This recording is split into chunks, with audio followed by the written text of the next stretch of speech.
Yes, guys, welcome back to another Club by Club draft analysis. I'm joined once again by the craft of the draft boys, and we're exploring St Kilda, who have a really interesting draft hand. They've been able to get themselves into a really great position with the battle compensation that they received. They have pick 7, pick 8, pick 32, and pick 47, and they've got a couple of nice little NGAs in there that we're going to discuss. Jonty, I'll start with you. Pick 7 and 8, what's going to happen there for the Saints? I think they've got a really intriguing draft hand because that pick 7, I feel like, is at the mercy of other clubs. They've been on the record as saying they want to fill that midfield need, and they definitely need to add a little bit of speed or something a bit different in that midfield. It feels like there's a lot of the same sort of player, and they've been plateauing around a similar spot in the ladder for the last few years, and that's probably a big reason why. So hopefully they do get a silky player around there. I think Murphy Reid would be perfect. They've shown a tendency to like the Sandy Dragons players, so I think if they were to emerge with Murphy Reid from pick 7, which would become pick 8 with the Levi Ashcroft bid, that would be a big tick. And then pick 8, which becomes pick 9, has to address tall forwards. I think they need someone to help out Max King up there. So Harry Armstrong, again, another Sandy Dragons boy. He's viewed upon by St Kilda, it sounds like, as the best key position player in the draft, and he's up forward as well. They've got some defenders that, you know, you could argue that they need, but they have got some NGA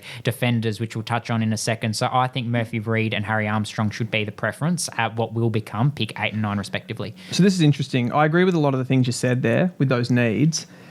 My issue with the Saints midfield, and has been for a long time, is speed. Yeah. And that doesn't address that. No. Murphy Reid, definitely a very creative, skillful, silky player, but not someone that relies on any sort of athleticism. Now, the way that he does, you know, create and his footy IQ, I don't think he needs speed as a player, but I think there's a bit of an argument. You've got players like Jack Sinclair that run through the midfield are that sort of Murphy Reid type. Could they actually, in one of these 7 and 8 picks, could they reach for someone that has a little bit more high-end speed, game-breaking speed to sort of complement that midfield, do you think? So give me a name.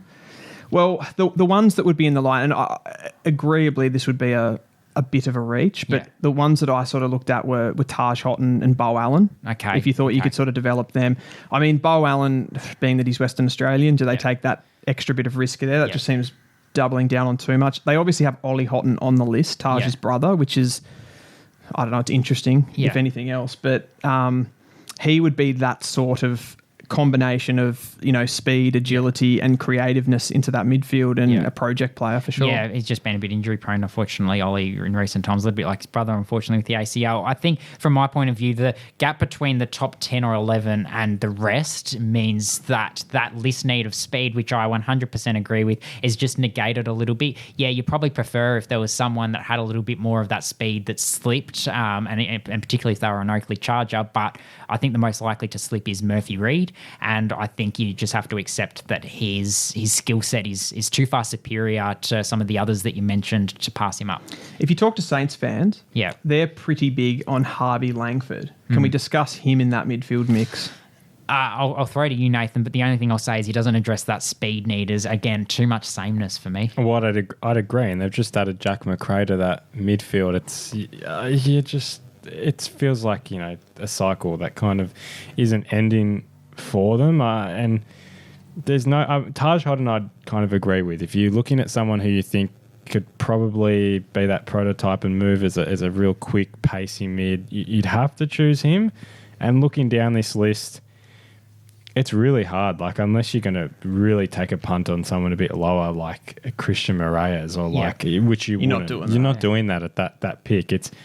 They're in actually a really difficult... It is, yeah. So do they trade up for North's pick too? Well, that's the question, isn't it? Do they do it? And everyone's asking, and that's where you do get the pace. You can get someone like a Finn O'Sullivan, a Draper, and then you do address that need. But then you've dropped, you know, probably back to pick 15, 16, but does that work? Does that, you know... And the fact is, you could argue yes, because we'll talk about, I don't know if you agree with that secondary top-end pick that they've got, but having a key forward, there's a few key forwards in that area that are still going to be available. Would you agree that their secondary list need is a key forward? No. Okay. No, not really. I mean, they've got...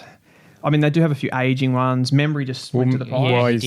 Likely. I mean, they got Cooper Sharma in that mix that plays as that real athletic. I mean, can come out of nowhere. Owens is a bit of a hybrid. Yeah. I think obviously King has just signed the big contract as well. So I don't mind really kind of building it around King and just having those sort of pseudo tools. I don't think they... Harry Armstrong would be nice, but I'd rather get...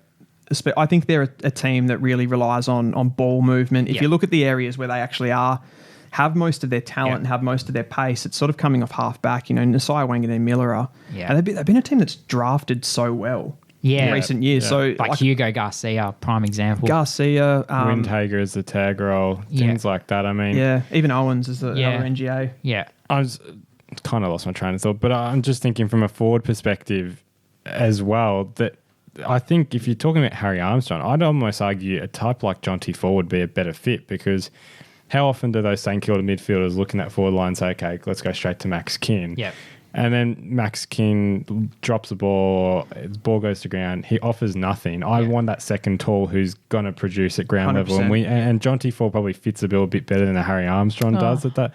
Yeah. I'd say I feel like I've seen it a lot more. And we talk about the presentation that Sandy give Harry Armstrong. Yeah. Jonty Ford works a lot. No, that's unfair to say he works a lot harder than Harry Armstrong. They both work equally as hard, but in terms of the presentation they get inside forward 50, Jonty Ford's had a lot more opportunity to show that type of thing. I agree. You're almost looking at Jonty Ford there as more of it's a draft, but like it's more of a Moneyball signing. Yeah. In the sense of like we can just get him to do a job. He's not the guy. Doesn't have to be the guy.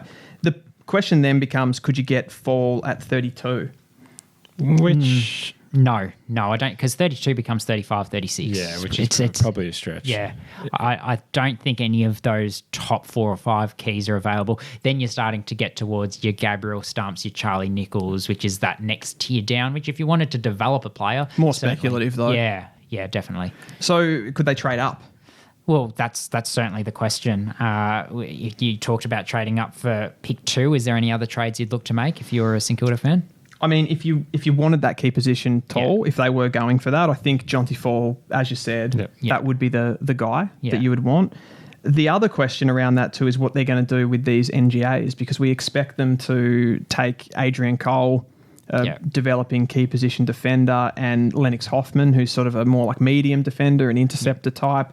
They've both shown some really good form for Sandringham this year, have a lot of good traits. They will have to get some more points in the door, I'd imagine, to match on those guys as well. So list management will have to get crafty. Yeah, no, they definitely will, and it might be a thing on draft night depending on where those guys sit, because I think they're both quite polarising players.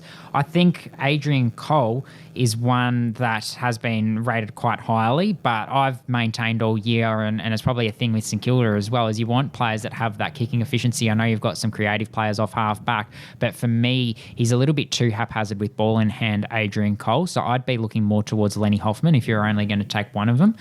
I really like what he could become. He's a lot rawer than Adrian Cole. Both have got that raw athleticism, though, and I really like what they can offer in that regard. And then they've got Elwood Peckett that we have to consider as well, as a father-son, the son of Justin Peckett, who played over 250 games for St Kilda. I'll just straight off the bat say I don't think they should take him. We've discussed their vanilla midfield, and I just don't know if he has that point of difference. Very good extractor, but not suited to what St Kilda need, personally, I believe.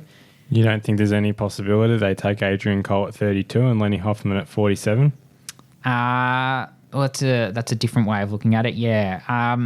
I think all I'll say is I think their best bet is to end up with... They need one of them on their list. They need a tall, I believe, to develop, and I think that should be Lenny Hoffman at minimum.